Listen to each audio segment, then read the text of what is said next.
आज की इस वीडियो में हम एनालाइज करने वाले हैं एक बहुत ही इंपॉर्टेंट सेक्टर को, the second largest agro based industry that is sugar sector. दोस्तों, किसी भी सेक्टर को एनालाइज करने से पहले उसका ओवरव्यू जानना बहुत ही जरूरी है। किस तरीके से सेक्टर की आने वाले टाइम में डिमांड देखने को मिलने वाली है, क्या कुछ चीजें हैं जो कि शुगर इंडस्ट्रीज को इम्पैक्ट करती है, कहाँ से इसका मेन रेवेन्यू जनरेट होता है, कौन कौन सी वह कंपनीज हैं जो कि एक्टिवली शुगर सेक्टर में कंट्रीब्यूट करती है, और as a stock market investor आप किस तरीके से इस अपॉर्चुनिटी का बेनिफिट ले सकते हैं और अपने पोर्टफोलियो में कुछ वैल्यू ऐड कर सकते हैं। सो वीडियो हो सकता है थोड़ा सा लेंदी हो, लेकिन इसमें सारी इन्फॉर्मेशन शुगर इंडस्ट्रीज से लेकर जो भी शुगर सेक्टर से रिगार्डिंग इन्फॉर्मेशन हैं हमने डॉट्स को कनेक्ट करने की कोशिश की है। सो बने रहे वीडियो के लास्ट तक।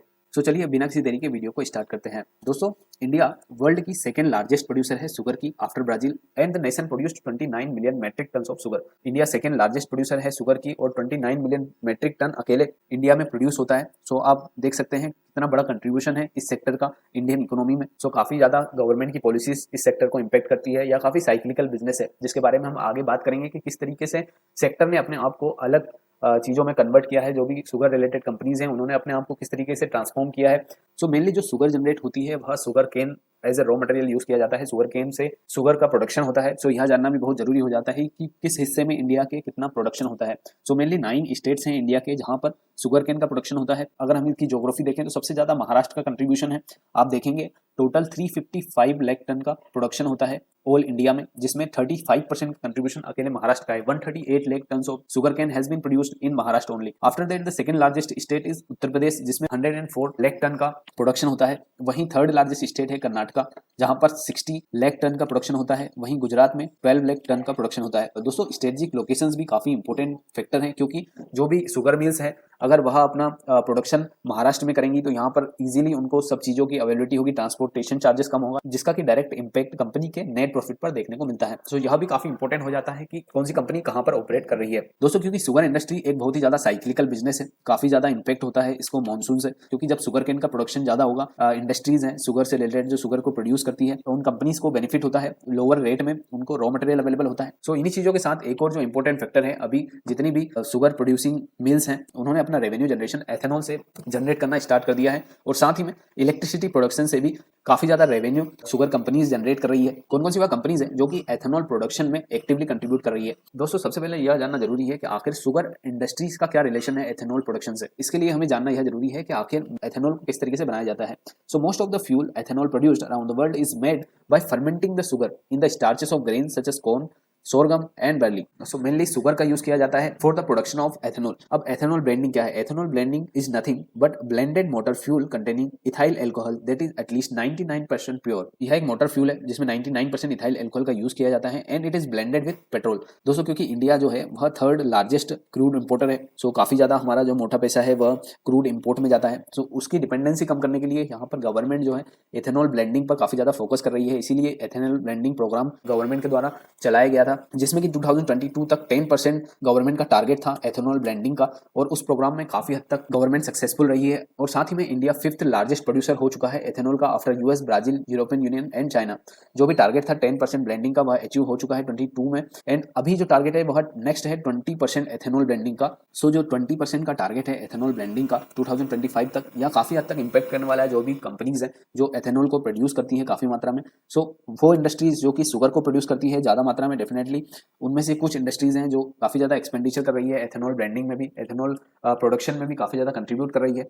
सो उनके स्टॉक्स के बारे में अभी हम आगे डिस्कस करने वाले हैं। अब इसके क्या फायदे हैं, जो एथेनॉल ब्लेंडिंग प्रोग्राम है इसके आखिर फायदे क्या क्या हैं? तो सबसे बड़ा फायदा है कि it is cheaper, efficient and less polluting. So यह काफी एनवायरमेंट फ्रेंडली है और इससे पोल्यूशन कम होगा। Lowering the crude oil imports and energy security, जितना भी हम क्रूड ऑयल का इंपोर्ट करते हैं तो वह इंपोर्ट कम होगा, तो उससे डेफिनेटली गवर्नमेंट को बेनिफिट मिलने वाला है। Towards the greener economy and transition to the low carbon economy, enable local enterprises and the farmer to participate in the energy economy. और सबसे बड़ा फायदा है कि जो भी फार्मर्स की क्रॉप है उनको अच्छा रेट मिलने वाला है। सो ज्यादा से ज्यादा अगर एथेनॉल प्रोडक्शन होगा तो ग्रेन्स का ज्यादा से ज्यादा यूज होगा, और इसके कारण फार्मर्स को डायरेक्ट बेनिफिट इसका मिलने वाला है। सो यह शुगर इंडस्ट्रीज को काफी ज्यादा इंपैक्ट करने वाला है आने वाले टाइम में, इससे काफी ज्यादा बेनिफिट होने वाला है जो भी शुगर इंडस्ट्रीज है उसको, और शुगर रिलेटेड जितने भी स्टॉक है अभी हम मेनली बात करने वाले हैं उन स्टॉक्स के बारे में। और अगर अभी आप देखेंगे तो मिस्टर नितिन गडकरी जो कि इंडिया के रोड ट्रांसपोर्ट मिनिस्टर है, उन्होंने लॉन्च की है सबसे पहली इथेनॉल फ्यूल कार, वर्ल्ड की फर्स्ट इथेनॉल फ्यूल्ड कार जो कि इंडिया में लॉन्च हुई है। सो काफी ज्यादा गवर्नमेंट का फोकस आप देख सकते हैं कितना ज्यादा गवर्नमेंट इस चीज पर फोकस कर रही है एथेनॉल प्रोडक्शन पर। सो इससे रिलेटेड स्टॉक्स को देखना बहुत जरूरी हो जाता है। दोस्तों, ऐसे कई सारी कंपनी कंपनीज हैं जो कि एथेनॉल प्रोडक्शन में है, लेकिन जो फंडामेंटली स्ट्रॉन्ग कंपनीज हैं उन्हीं को हम लॉन्ग टर्म में प्रेफर करते हैं। फंडामेंटली स्ट्रॉन्ग कंपनीज हैं वही बैड टाइम में सर्वाइव कर पाती है। सो हम उन्हीं कंपनीज को हमने आपके लिए सिलेक्ट किया है जो कि फंडामेंटली स्ट्रॉन्ग है। एथेनॉल ब्रांडिंग्स व शुगर प्रोडक्शन में अभी तक जिनका काफी अच्छा रिकॉर्ड रहा है, जिनका आरओई आरओसी काफी अच्छा रहा है लास्ट 4 से 5 सालों में, उन्हीं कंपनीज को हमने आपके लिए सिलेक्ट किया है। अगर हम सबसे पहले हम बात करें तो पहले लिस्ट में आती है Triveni engineering. Triveni engineering industry limited is an integrated and diversified conglomerates in area of sugar, ethanol and engineering. So आप यहाँ पर देख सकते हैं शुगर प्रोडक्शन एंड एथेनॉल दोनों ही प्रोडक्शन में कंपनी का कंट्रीब्यूशन है। It is located strategically in sugar cane rich western and central belt of UP. Uttar Pradesh में काफी ज्यादा प्रोडक्शन होता है शुगर केन का। सबसे पॉजिटिव चीज है कंपनी की कि यह थर्ड लार्जेस्ट मैन्युफैक्चरर है शुगर का और वहीं सेकंड लार्जेस्ट प्रोड्यूसर है एथेनॉल का। वहीं अगर कंपनी के मेन प्रोडक्ट्स एंड सर्विसेज की बात करें, मेनली प्रोड्यूस करती है premium quality of multigrade sugar company produce करती है। वहीं अगर कंपनी के प्रोडक्ट्स एंड सर्विसेज की बात करें तो मेनली कंपनी का जो पोर्टफोलियो है वह 60% शुगर प्रोडक्शन है, बाकी alcohol, water solution, power transmission business व डिफेंस है। वाटर सॉल्यूशंस में water treatment, sewage treatment, waste water and effluent treatment, इससे भी कंपनी अपना रेवेन्यू जनरेट करती है। पावर ट्रांसमिशन बिजनेस में multi stage gear drives, single input and multiple output, planetary gear box. So company engineering के business में भी, power transmission business में भी इंक्लूडेड है। डिफेंस में अगर हम बात करें तो propulsion gear box and other critical gear boxes, gas turbine generator for auxiliary power, steam turbine to complex turbo auxiliary, fin stabilised and critical turbo and motor driven pumps, ऐसे कई सारे पार्ट्स जो डिफेंस के लिए company बनाती है। अगर company के रेवेन्यू की बात करें तो मेनली कंपनी का रेवेन्यू 66% जनरेट होता है शुगर से। वहीं एल्कोहल से कंपनी का 21% का रेवेन्यू जनरेट होता है। वहीं पावर ट्रांसमिशन से 6 to 8% जनरेट होता है। वहीं वाटर से एंड अदर से कंपनी 7% रेवेन्यू जनरेट करती है। अगर हम कंपनी की अलग अलग मैन्युफैक्चरिंग फैसिलिटी की बात करें तो कंपनी के 7 अलग अलग प्लांट है with capacity of 61,000 TCD, power corporation generation 104 megawatt का काफी डाइवर्सिफाइड पोर्टफोलियो है। और मैक्सिमम अगर हम बात करें तो कंपनी शुगर व एल्कोहल से प्रोड्यूस करती है। वहीं वाटर सॉल्यूशंस भी कंपनी प्रोवाइड करती है नोएडा में, जिसमें water treatment equipments and plant शामिल है। कंपनी अगर हम फंडामेंटल की बात करें तो कंपनी की मार्केट कैपिटलाइजेशन 7,562 करोड़ रुपीज है। कंपनी अभी 16 के पीई पर ट्रेड कर रही है। कंपनी का आरओसी 17.5% का है, वहीं आरओई 23.3% का है। ईयर ऑन ईयर परफॉर्मेंस की बात करें तो कंपनी की सेल्स में लगातार बढ़ोतरी देखने को मिली है, जहां पर सेल्स मार्च 2022 में 4,291 करोड़ की थी, वहीं अभी बढ़कर 5,617 करोड़ की हो चुकी है। ऑपरेटिंग प्रॉफिट आप देखेंगे कंपनी का लगातार बढ़ता हुआ नजर आया है, जो कि काफी अच्छी चीज है। वहीं दोस्तों कंपनी का ऑपरेटिंग मार्जिन भी काफी अच्छा है, 11% का है। वहीं अगर कंपनी के नेट प्रॉफिट की बात करें तो 1,793 करोड़ रहा है। कंपनी के नेट प्रॉफिट में काफी ज्यादा बढ़ोतरी, मल्टीफोल्ड ग्रोथ देखने को मिली है, जहां पर 2022 में 424 करोड़ था, वहां भी बढ़कर 1,792 करोड़ हो चुका है। अगर हम कंपाउंडेड सेल्स ग्रोथ की बात करें तो कंपनी ने लास्ट 5 ईयर्स में 11% से ग्रो किया है। वहीं प्रॉफिट ग्रोथ 35% रही है कंपनी ने 23% का रिटर्न ऑन इक्विटी जनरेट करके दिया है लास्ट 5 ईयर्स में। सो आप देखेंगे काफी अच्छे फंडामेंटल्स हैं कंपनी के। वहीं कंपनी के पास 2,643 करोड़ का रिजर्व्स है। इसके कंपैरिजन में अगर आप डेप्ट देखेंगे कंपनी पर बोरोइंग्स काफी कम है, 929 करोड़ की है। तो फंडामेंटली काफी स्ट्रॉन्ग है कंपनी। वहीं अगर हम कंपनी के नेट कैश फ्लो की बात करें, कंपनी का ऑपरेटिंग कैश फ्लो 397 करोड़ का है और नेट कैश फ्लो कंपनी का पॉजिटिव है 49 करोड़ का। लेकिन वहीं त्रिवेणी इंजीनियरिंग के आप फंडामेंटल्स देखेंगे तो काफी स्ट्रॉन्ग फंडामेंटल्स हैं बाकी के कंपैरिजन में। प्रमोटर होल्डिंग की अगर हम बात करें कंपनी के तो 60% की प्रमोटर होल्डिंग है कंपनी की। त्रिवेणी इंजीनियरिंग फर्स्ट कंपनी है जो कि सभी कंडीशंस को मैच करती है, फंडामेंटली स्ट्रॉन्ग है, शुगर इंडस्ट्री थीम बेस्ड व एथेनॉल बेस्ड में। दोस्तों अगर नेक्स्ट स्टॉक की बात करें तो नेक्स्ट स्टॉक है EID Parry. EID Parry India limited with market capitalisation of 9,228 crore rupees. Company is now trading at the P of 11.8। यह भी काफी अच्छी कंपनी है शुगर इंडस्ट्रीज की। अगर इसकी हम अलग अलग अगर हम कंपनी की प्रोफाइल को देखें तो company is engaged in the business of sugar, nutraceuticals and ethanol production. It is also significant presence in the farm inputs business including biopesticides through its subsidiary Coromandel international limited. Coromandel international limited इसकी subsidiary है। So इसका mainly जो business है वह sugar production का है। इसके अलावा कंपनी एथेनॉल प्रोडक्शन में और बायोपेस्टिसाइड्स भी बनाती है। तो अगर हम कंपनी के बारे में बात करें तो company mainly sugar, nutraceuticals and ethanol production में शामिल है। सो कंपनी की अगर ब्रेन बिजनेस की बात करें तो manufacturing of sugar, nutraceuticals and ethanol production है। वहीं it has also significant presence in farm inputs, biopesticide. Company biopesticide भी बनाती है, इसकी सब्सिडरी है कोरोमंडल इंटरनेशनल लिमिटेड। कंपनी की अगर अलग अलग रेवेन्यू की बात करें तो कंपनी मेनली शुगर से 70% का रेवेन्यू जनरेट करती है, डिस्टिलरी से 22% का रेवेन्यू जनरेट करती है, पावर से 6% का रेवेन्यू जनरेट करती है, न्यूट्रास्यूटिकल से 2% का रेवेन्यू जनरेट करती है। कंपनी इंडिया के अलावा इंटरनेशनल प्रेजेंस भी है, अलग अलग 40 कंट्रीज में सप्लाई करती है, एक्सपोर्ट करती है। फाइनेंशियल ईयर 23 में 6% of its revenue were generated from the export only. अगर हम बात करें कंपनी की अलग अलग मैन्युफैक्चरिंग कैपेबिलिटीज की तो company has 6 manufacturing factories of capacity of 40,300 tons of cane per day, generate 140 megawatt of power and 5 distilleries having capacity of 417 kilolitre per day. वहीं अगर कंपनी के एक्सपेंशन की बात करें तो आने वाले टाइम में कंपनी अपनी डिस्टिलरी प्रोडक्शंस को और भी बढ़ाने वाली है। कंपनी के फाइनेंशियल्स के बारे में अगर हम बात करें तो कंपनी ने अभी तक हेल्दी 39% का आरओसी व 16% का आरओई जनरेट किया है। कंपनी काफी एफिशिएंटली अपने कैपिटल को यूज कर रही है। वहीं कंपनी के ऊपर 1618 करोड़ का डेब्ट है। कंपनी की अगर हम सेल्स को देखें तो 2023 में 35,244 करोड़ की सेल्स कंपनी की रही है। वहीं ऑपरेटिंग प्रॉफिट 2,992 करोड़ का रहा है। 8% का काफी अच्छा हेल्दी ऑपरेटिंग प्रॉफिट मार्जिन है कंपनी का। अगर नेट प्रॉफिट की बात करें तो 1828 करोड़ कंपनी का रहा है। इसके अलावा अगर सेल्स ग्रोथ देखें तो लास्ट 5 ईयर्स में, 3 ईयर्स में, 10 ईयर्स में देखेंगे आप तो कंपनी ने काफी अच्छी सेल्स ग्रोथ को मेंटेन किया है। कंपाउंडेड प्रॉफिट ग्रोथ कंपनी का 26% रहा है लास्ट 3 ईयर्स में, जो कि काफी अच्छा है। कंपनी का अगर स्टॉक प्राइस सीआरजी की बात करें तो 20% का मेंटेन किया है लास्ट 5 ईयर्स में। Return on equity last 5 years में 14% का कंपनी का रहा है, जो कि काफी अच्छा है। सो फंडामेंटली कंपनी काफी स्ट्रॉन्ग है। वहीं अगर बैलेंस शीट पर नजर डालें, कंपनी के पास अच्छे खासे रिजर्व है 6067 करोड़ के। उसके कंपेरिजन में अगर आप बोरोविंग्स देखेंगे तो काफी कम है कंपनी की बोरोविंग्स। कंपनी अभी अपने कैपिटल एक्सपेंडिचर पर काम कर रही है। सो 22 से 23 में कंपनी ने अपने डेप्ट को थोड़ा बढ़ाया है, लेकिन फिर भी यह काफी कम डेप्ट है रिजर्व्स कंपैरिजन में। अगर हम देखें कैश फ्लो के बारे में बात करें, कंपनी ने काफी अच्छा कैश फ्लो जनरेट किया है 661 करोड़ का।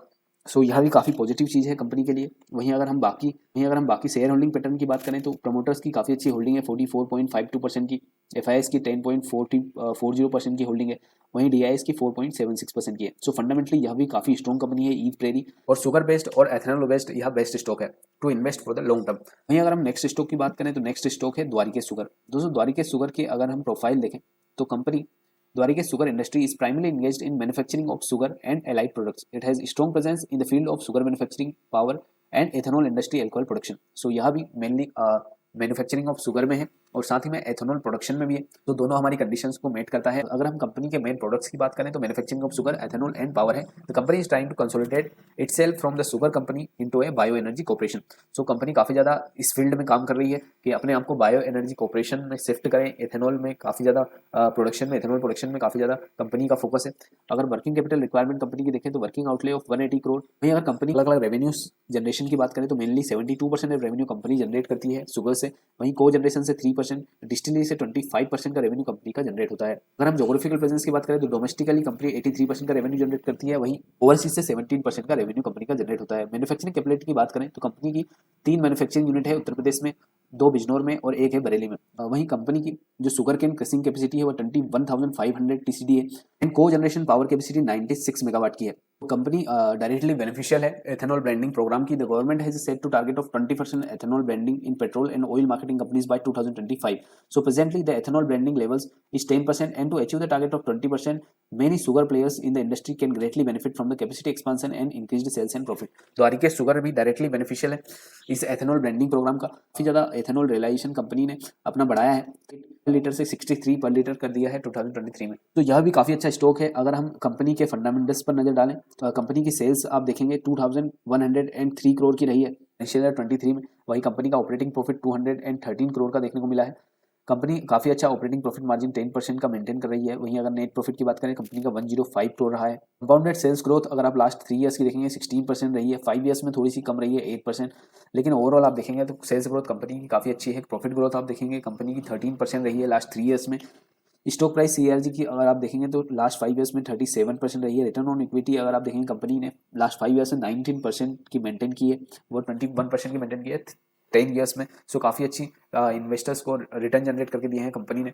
अगर कंपनी की बैलेंस शीट पर नजर डालें तो रिजर्व्स कंपनी के पास 721 करोड़ के हैं। उसके कंपेरिजन में डेप्ट काफ़ी कम है 375 करोड़ की, जहां पहले 524 करोड़ की डेप्ट थी। कंपनी लगातार अपनी डेप्ट को कम कर रही है, जो कि बहुत ही अच्छी चीज़ है। कंपनी के फंडामेंटल्स काफ़ी स्ट्रॉन्ग नजर आ रहे हैं। वहीं अगर आप कैश फ्लो देखेंगे कंपनी का 314 करोड़ 2023 में जनरेट किए हैं कंपनी ने, जो कि अच्छी चीज़ है। वहीं अगर हम बात करें कंपनी के प्रोमोटर्स के बारे में तो 42% का स्टेक है प्रोमोटर्स का कंपनी में। वहीं एफआईएस का 4.53 और डीआईएस का 3.25% है। फंडामेंटली काफी स्ट्रॉन्ग है द्वारिकेश शुगर। थर्ड स्टॉक है जिसे हम प्रेफर करेंगे शुगर व एथेनॉल बेस्ड इन्वेस्टमेंट में। So Dalmia Bharat sugar industries की अगर हम बात करें तो it is mainly engaged in manufacturing of sugar, generation of power, manufacturing of industries alcohol and manufacturing of refractory products. So यहाँ भी तीनों बिजनेसेस में है, sugar production, generation of power and production of alcohol. The company is among the youngest and largest sugar companies in India and it is fastest growing sugar companies with the presence of UP and Maharashtra. तो main production area है India के UP and Maharashtra, वहाँ पर company की presence है। Company के अलग अलग रेवेन्यू की बात करें तो शुगर से कंपनी 67% रेवेन्यू जनरेट करती है, डिस्टिलरी से 23% जनरेट करती है। अलग अलग रेवेन्यू ब्रेकअप को अगर आप देखेंगे, लाइट प्रोडक्ट से 64% का मेन रेवेन्यू जनरेट होता है, पावर से 9% का रेवेन्यू जनरेट होता है। अगर जोग्राफिकल प्रेजेंस की बात करें तो कंपनी का डोमेस्टिक 80% रेवेन्यू जनरेट होता है, वहीं ओवरसीज से 20% का रेवेन्यू जनरेट होता है। तो कंपनी की इंटरनेशनल प्रेजेंस भी काफी अच्छी है। अगर हम कंपनी के फंडामेंटल्स पर नजर डालें तो मार्केट कैपिटलाइजेशन कंपनी की 3,391 करोड़ है, स्टॉक 13 के पीई पर अभी ट्रेड कर रहा है। कंपनी का आरओसी 12.2% का है, वहीं आरओई 9.73% का है। अगर हम डिटेल्ड कंपनी के प्रॉफिट एंड लॉस स्टेटमेंट पर नजर डालें तो कंपनी की सेल्स लगातार बढ़ती हुई नजर आई है। करंट मार्च क्वार्टर में मार्च 2023 में कंपनी की सेल्स 3,252 करोड़ रही है, वहीं ऑपरेटिंग प्रॉफिट 437 करोड़ रहा है। ऑपरेटिंग प्रॉफिट मार्जिन काफी अच्छा 13% का कंपनी ने मेंटेन किया है। नेट प्रॉफिट 250 करोड़ का कंपनी का रहा है। सो यहाँ भी फंडामेंटली काफी अच्छी कंपनी देखने को मिल रही है। कंपनी का अगर सेल्स ग्रोथ आप देखेंगे तो कंपनी का लास्ट 3 ईयर्स में 16% का सेल्स ग्रोथ कंपनी की सेल्स ग्रोथ रही है, काफी अच्छी सेल्स ग्रोथ कंपनी ने मेंटेन की है। प्रॉफिट ग्रोथ अगर कंपाउंडेड देखेंगे तो लास्ट 5 ईयर्स में 13% रही है। रिटर्न ऑन इक्विटी कंपनी का 12% रहा है। वहीं अगर कंपनी की बैलेंस शीट पर नजर डालें तो काफी अच्छी कंपनी के पास 2689 करोड़ के रिजर्व्स हैं। कंपनी की बोरोइंग्स 454 करोड़ की है। सो फाइनेंशियली यह कंपनी भी काफी स्ट्रॉन्ग है। अगर हम इसके नेट कैश फ्लो के बारे में बात करें तो कंपनी ओवरऑल ऑपरेशन काफी अच्छा कमा रही है। 583 करोड़ कंपनी ने अपने ऑपरेशन से कमाए हैं। तो वैसे नेट कैश फ्लो पॉजिटिव होना चाहिए, लेकिन अगर ऑपरेटिंग कैश फ्लो पॉजिटिव है तो हम नेट कैश फ्लो को नेग्लेक्ट भी कर सकते हैं। वहीं अगर हम बात करें कंपनी के शेयर होल्डिंग पैटर्न तो काफी अच्छी प्रमोटर्स की होल्डिंग है, फंडामेंटली काफी स्ट्रॉन्ग कंपनी है। तो डालमिया भारत हमारे दोनों ही कंडीशन को मेट करती है, production of sugar, production of ethanol. इसके अलावा कंपनी फाइनेंशियली स्ट्रॉन्ग है, सो यह भी लॉन्ग टर्म के लिए एक अच्छी बेट है। वहीं दोस्तों नेक्स्ट स्टॉक है धामपुर शुगर मिल्स लिमिटेड। अगर हम धामपुर शुगर लिमिटेड के बारे में बात करें तो it is one of the leading integrated sugar cane processing company in India and our continuous and often pioneering efforts to harness the full potential of sugarcane has enabled us to expand our portfolio beyond the sugar to include renewable power, fuel ethanol, alcohol, extra neutral alcohol, alcohol based chemicals and biofertilizer। यहाँ पर आप देख सकते हैं sugar production के अलावा company काफी ज्यादा फोकस कर रही है एथेनॉल प्रोडक्शन के ऊपर, अल्कोहल प्रोडक्शन के ऊपर। अलग अलग कंपनीज के अगर बिजनेस सेगमेंट्स के बारे में बात करें तो sugar, chemical, ethanol, portable spirits, power and powers हैं। वही अगर कंपनी के रेवेन्यू की बात करें तो mainly company 57% of revenue generate करती है शुगर से, पोर्टेबल स्पीड से 17% व एथेनॉल से 15% का रेवेन्यू कंपनी जनरेट करती है, केमिकल से 8% का, वहाँ पावर से 1% का रेवेन्यू कंपनी जनरेट करती है। वहीं अगर कंपनी की मैन्युफैक्चरिंग फैसिलिटी की बात करें तो दो मेन मैन्युफैक्चरिंग कैपेबिलिटी है, एक धामपुर और एक है राजपुरा अम्बाला में। Consolidated manufacturing capacity of 23,500 TCD. It is a distillery process capacity of 250 kiloliter per day. Other capability is follows renewable energy. अगर हम कंपनी की renewable energy देखें तो 121 मेगावाट है, केमिकल से 140 turns per day, portable speed से 14,000 cases पर day. वहीं अगर कंपनी के फाइनेंशियल्स पर नजर डालें, कंपनी का मार्केट कैपिटलाइजेशन 372 करोड़ का है, वहीं स्टॉक 11.4 के पीई पर ट्रेड कर रहा है। कंपनी का आरओसी काफी अच्छा है 15% का, आरओई 16% का है। अगर कंपनी के detail profit and loss statement को देखें तो कंपनी की सेल्स लगातार बढ़ती हुई नजर आई है। यहाँ पर आप देखेंगे 2023 में 2460 करोड़ की सेल्स रही है, वहीं ऑपरेटिंग प्रॉफिट 308 करोड़ का रहा है। 12% का operating profit margin company maintain कर रही है, काफी अच्छा है। नेट प्रॉफिट कंपनी का 158 करोड़ रहा है। वहीं अगर आप देखेंगे कंपाउंड सेल्स ग्रोथ कंपनी की लास्ट ईयर में 5% की रही है। वहीं अगर कंपनी के रिटर्न ऑन इक्विटी देखेंगे तो 15% है। वहीं अगर कंपनी की बैलेंस शीट पर नजर डालें तो रिजर्व्स कंपनी के पास काफी अच्छे हैं 976 करोड़ के, वहीं कंपनी के ऊपर 744 करोड़ का डेप्ट है। जो वहीं अगर हम बात करें बाकी फैक्टर्स के बारे में तो नेट कैश फ्लो कंपनी का नेगेटिव है, लेकिन ऑपरेटिंग कैश फ्लो कंपनी का पॉजिटिव है। 383 करोड़ का ऑपरेटिंग कैश फ्लो कंपनी ने जनरेट किया है मार्च 2023 में। वहीं अगर हम शेयर होल्डिंग पैटर्न की बात करें तो 49% का स्टेक है, प्रमोटर्स का एफआईएस का 6.45% का है, वहीं 0.45 का है डीआईएस का। फंडामेंटली यह भी काफी स्ट्रॉन्ग स्टॉक है, एथेनॉल प्रोडक्शन में काफी ज्यादा कंट्रीब्यूट करता है, सो यहाँ भी बेस्ट बेट हो सकती है फॉर लॉन्ग टर्म। वहीं दोस्तों नेक्स्ट स्टॉक है Ugar sugar limited. The Ugar sugar works limited is engaged in the manufacture and sales of sugar, industrial and portable alcohol and generation and distribution of electricity.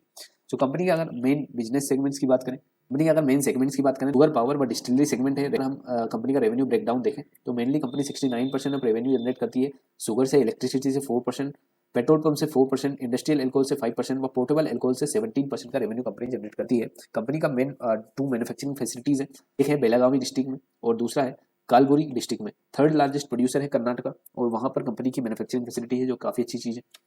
वहीं अगर company की capacity की बात करें तो 18,000 टीसीडी की कैपेसिटी है कंपनी की। कंपनी एक अपना नया प्लांट स्टार्ट करने वाली है उगार खुर्द में फॉर द एथेनॉल प्रोडक्शन। सो यह कंपनी के लिए काफ़ी अच्छी चीज़ है। कंपनी के अगर फंडामेंटल्स पर नजर डालें तो काफ़ी हेल्दी आरओई मेंटेन किया है कंपनी ने। 27% का आरओसी है कंपनी का, 60% का आरओई है। वहीं स्टॉक अभी 14 के पीई पर ट्रेड कर रहा है। कंपनी की मार्केट कैपिटलाइजेशन 1277 करोड़ है।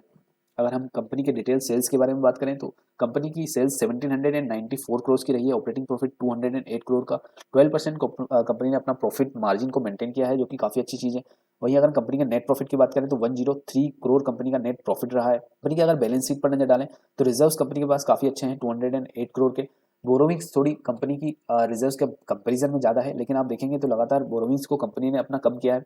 अभी मेनली कंपनी एथेनॉल प्रोडक्शन पर काम कर रही है, डिस्टिलरी पर सेगमेंट में काम कर रही है, तो इसके लिए थोड़ा सा डेप्ट का इशू है इस कंपनी में। बाकी हम बात करें अगर कंपनी के कैश फ्लो की तो ऑपरेशन से कंपनी ने 394 करोड़ जनरेट किए थे, कि काफ़ी अच्छी चीज़ है। वहीं प्रोमोटर होल्डिंग्स को अगर हम देखें कंपनी के 4.36% प्रोमोटर्स की होल्डिंग देखने को मिल रही है। एफआईएस ने अपनी रिसेंटली होल्डिंग्स को बढ़ाया है, दैट इज 2.26 अभी बढ़ाकर 2.26 कर दिया है। वहाँ डीआईएस की कोई भी होल्डिंग इस कंपनी में नहीं है। सो उगार शुगर लिमिटेड भी काफ़ी अच्छा स्टॉक है लॉन्ग टर्म के लिए। दोस्तों नेक्स्ट स्टॉक है Uttam sugar mill limited. Mainly manufacture करता है sugar, industrial alcohol and power generation. So इसके मेनली बिजनेसेस हैं manufacturing of sugar, industrial alcohol and generation of power. तो कंपनी अपनी दोनों कंडीशंस को मीट करती है। कंपनी की अगर अलग अलग रेवेन्यू की बात करें तो mainly 81% of revenue company generate करती है शुगर से, डिस्टिलरी से 15% व पावर से 3% का रेवेन्यू कंपनी का जनरेट होता है। कंपनी के काफ़ी बड़े क्लाइंट्स हैं, अगर आप देखेंगे mother dairy, Flipkart, Amazon, Grofers, Radisson Blu, the Lalit, pride plaza hotel, Britannia, big बाजार, पार्ले, पेप्सिको, काफ़ी बड़े बड़े कंपनी के क्लाइंट्स हैं। वहीं अगर मैन्युफैक्चरिंग फैसिलिटी की बात करें तो sugar manufacturing 4 sugar manufacturing plants हैं कंपनी के, जो कि एक उत्तराखंड में लोकेटेड है और बाकी 3 उत्तर प्रदेश में है। कंपनी की अगर कैपेसिटी की बात करें तो 23,750 टीसीडी कैपेसिटी है कंपनी की। 122 मेगावाट कैपेसिटी की पावर जनरेट करती है कंपनी। एथेनॉल प्रोडक्शन में कंपनी 200 किलो लीटर पर डे जनरेट करती है, जो कि काफ़ी अच्छी चीज़ है। कंपनी के अगर फंडामेंटल पर नजर डालें तो with the market capitalisation of 1620 crore, stock अभी 13.8 के पीई पर ट्रेड कर रहा है। कंपनी की आरओसी 19% की है, वहीं आरओई 23% की है। कंपनी के ऊपर 594 करोड़ का डेप्ट है। अगर हम इसके डिटेल्ड सेल्स के बारे में बात करें तो कंपनी ने 2059 करोड़ की सेल्स को जनरेट किया है 2023 में। कंपनी का ऑपरेटिंग प्रॉफिट 245 करोड़ का रहा है। वहीं कंपनी का नेट प्रॉफिट 125 करोड़ का रहा है। कंपनी ने काफी अच्छा ऑपरेटिंग प्रॉफिट मार्जिन मेंटेन किया है 12% का। कंपनी की बैलेंस शीट पर अगर नजर डालें तो कंपनी के पास अच्छे खासे रिजर्व है 538 करोड़ के। 594 करोड़ की कंपनी की डेब्ट देखने को मिल रही है। कंपनी ने अपनी डेब्ट को काफ़ी कम किया है मार्च 2020 की बात आप देखेंगे लगातार कंपनी ने अपनी डेब्ट को काफ़ी कम कर लिया है। अगर हम कंपनी के कैश फ्लो पर नजर डालें तो ऑपरेटिंग कैश फ्लो कंपनी का पॉजिटिव है, 158 करोड़ का कंपनी ने कैश फ्लो जनरेट किया है फाइनेंशियल ईयर 23 में। वहीं कंपनी का नेट कैश फ्लो नेगेटिव रहा है। अगर हम बाकी कंपनी के शेयर होल्डिंग पैटर्न की बात करें तो 72% की होल्डिंग प्रमोटर्स की है कंपनी में, वहीं 0.69% की होल्डिंग एफआईएस की देखने को मिली है। एफआईएस ने अपनी होल्डिंग्स को बढ़ाया है मार्च 2023 से जून 2023 में। सो उत्तम शुगर मिल्स काफ़ी अच्छा स्टॉक है फॉर लॉन्ग टर्म इन्वेस्टमेंट। दोस्तों नेक्स्ट स्टॉक है Balrampur Chini. Balrampur Chini mill limited is one of the largest integrated sugar companies in India. It is allied business of the company comprise of distillery operation and cogeneration of power. Balampur Chini Mill Limited is one of the most efficient integrated sugar producer in the country, and the company has grown its capacity by well-planned capacity expansion projects and acquisition for existing company over recent years. 10 manufacturing facilities है, जो कि maximum the plants are established in eastern and central Uttar Pradesh. अगर अलग अलग revenue की बात करें तो 78% कंपनी अपना रेवेन्यू जनरेट करती है शुगर से, वहीं डिस्टिलरी से 21% का कंपनी रेवेन्यू जनरेट करती है, जो कि टारगेट है 33% करने का। सो काफ़ी ज़्यादा कंपनी एथेनॉल प्रोडक्शन पर फोकस कर रही है। कंपनी की अगर फंडामेंटल पर नजर डालें तो 8,219 करोड़ की मार्केट कैपिटलाइजेशन के साथ स्टॉक अभी 3.8 के पीई पर ट्रेड कर रहा है। कंपनी का आरओसी 10.4% का है, आरओई 10% का है। वहीं अगर कंपनी के सेल्स को अगर हम देखें तो लगातार कंपनी की सेल्स में बढ़ोतरी देखने को मिली है। आज 2023 में 4,666 करोड़ की सेल्स कंपनी की देखने को मिली है। वहीं नेट ऑपरेटिंग प्रॉफिट कंपनी का 522 करोड़ रहा है। कंपनी ने 11% का ऑपरेटिंग प्रॉफिट मार्जिन मेंटेन किया है। नेट प्रॉफिट कंपनी का 284 करोड़ रहा है। सो काफ़ी अच्छे कंपनी के फंडामेंटल्स देखने को मिल रहे हैं। वहीं अगर कंपनी की बैलेंस शीट पर नजर डालें तो कंपनी के पास 2,875 करोड़ के रिजर्व्स हैं। वहीं बोरोविंग कंपनी के 1,880 करोड़ की है। वहीं अगर हम कंपनी के शेयर होल्डिंग पैटर्न की बात करें तो 42.89% का स्टेक है प्रोमोटर्स का, 13.67 का एफआईएस का है, वहीं डीआईएस का 21.32% का है। सो बलरामपुर चीनी मिल एक लॉन्ग टर्म के लिए काफ़ी अच्छी बेट है। इसमें आप इन्वेस्ट कर सकते हैं। दोस्तों यह सब शुगर के कुछ स्टॉक्स थे जिन्हें अभी हमने डिस्कस किया है, जो अगले 5 से 10 सालों में अच्छे रिटर्न आपको जनरेट करके दे सकते हैं। हो सकता है इनमें कोई मल्टीबैगर स्टॉक्स भी आपको देखने को मिले। आने वाले टाइम में एथेनॉल का प्रोडक्शन बढ़ने वाला है। गवर्नमेंट अपनी डिपेंडेंसी को क्रूड ऑयल पर कम करते हुए ज्यादातर फोकस कर रही है एथेनॉल ब्रांडिंग के ऊपर। सो आने वाले टाइम में यही वह कंपनीज है जिनको इस चीज़ का बेनिफिट मिलने वाला है। इनमें आप अपनी खुद की रिसर्च करें और साथ ही में अपने फाइनेंशियल एडवाइजर की भी मदद लें। दोस्तों हमने आपके लिए कंसोलिडेट डेटा इकट्ठा किया है जिससे आप डिसाइड कर पाएं कि कौन सी कंपनी आपके लिए बेस्ट होने वाली है। आप अपनी खुद की रिसर्च भी इससे कर सकते हैं कि कौन सी कंपनी आपके लिए बेस्ट सुटेबल है for the long term perspective. So यहाँ पर आप देखेंगे हमने मार्केट कैपिटलाइजेशन का फिगर लिया है, पीई कंपनी का पीई वाला फिगर लिया है, नेट सेल्स का लिया है, नेट प्रॉफिट का, operating profit margin, ROE ROC basis पर हमने सभी कंपनीज को सेग्रीगेट किया है। उन्हीं कंपनीज को लिया है जो कि मेनली एथेनॉल प्रोडक्शन में शामिल है और शुगर प्रोडक्शन में शामिल है। सो इन पर्टिकुलर स्टॉक्स में आप अपने लिए भी सिलेक्ट कर सकते हैं। तो अगर 8 कंपनियों में मैं अपने लिए बेस्ट 5 कंपनीज अगर चूज करना चाहूँ तो सबसे पहले मैं जाऊँगा with Triveni engineering, EID Parry, Dwarikesh sugar, Balrampur Chini and Dhampur sugar. इन कंपनीज ने काफ़ी अच्छा फंडामेंटली परफॉर्म किया है। वहीं इनकी स्ट्रेटेजिक लोकेशन भी काफ़ी ज़्यादा मैटर करती है। सो इन कंपनीज में आप अपनी रिसर्च भी और कर सकते हैं। अपने फाइनेंशियल एडवाइजर की सलाह जरूर लें कंपनी में इन्वेस्ट करने से पहले। मार्केट अकेडमी से जुड़े रहने के लिए चैनल को सब्सक्राइब करना ना भूलें।